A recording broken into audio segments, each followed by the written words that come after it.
Let's get more on this now with Swaran Singh in New Delhi. He's a professor of international relations at the Jawaharlal Nehru University. Welcome back to the programme, Professor.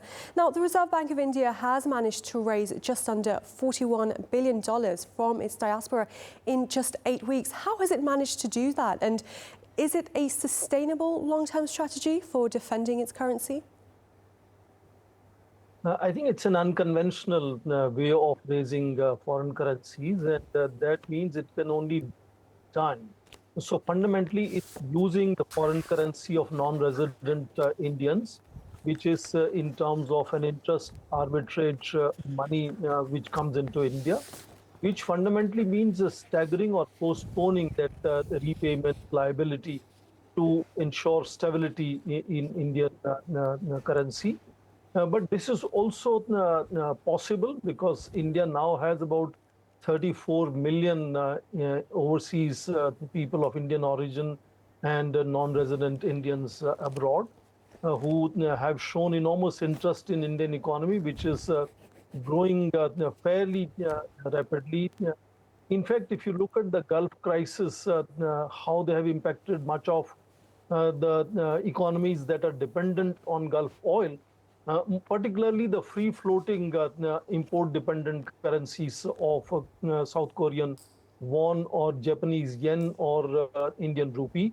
They have been impacted. Also, growth rate are impacted in these countries. I understand that growth rate in Japan is burst impacted between 0.6 to 0.9%. South Korea is hovering around 2.6%, but their currency is facing depreciation lowest in last 17 years. So also India.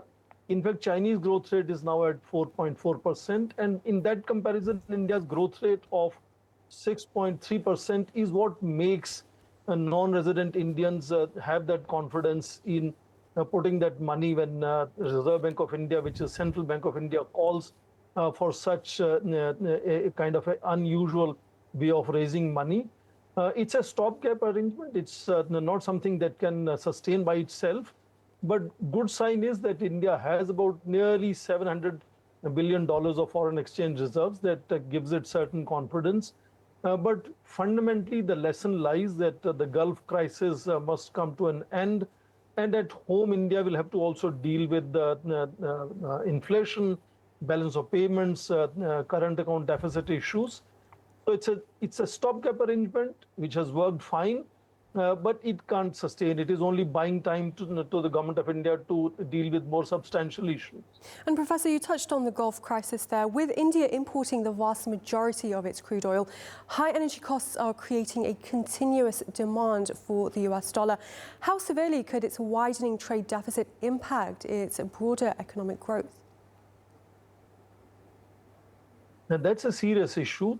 Just like Japan imports virtually 99% of its energy, India also nearly imports 88% of its energy, and the peak times up to 40% of it comes from Gulf countries, which obviously has led to the raise in our India's oil import bill, which in last 5 years, let's say, has gone up from 119 billion to $135 billion, with the peak of 2023 being $157 billion.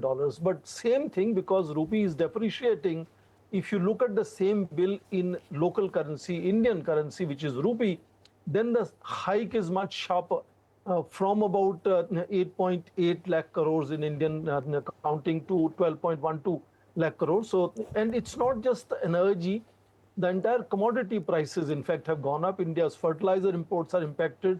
India also imports large amounts of gold, which has also been impacted. So foreign currency, other than in terms of capital investments, technology transfers, has been impacted largely by commodity prices in international market going up. And yes, that is what creates this kind of unusual situation where I think the confidence of investors is impacted. Rupee is getting depreciated 6% in last 1 year, as you mentioned. But it's a situation which is not crisis in that sense. So as the governor of India's central bank, which is Reserve Bank of India, has said, we are not hawkish, not dovish, and therefore in their fourth consecutive meeting of the monetary committee, unanimously they have decided that the repo rate will continue to be 5.225%. So certain caution, but confidence at the same time, I think, is what is visible right now. Professor Swaran Singh in New Delhi, thank you very much for speaking to us on TRT World.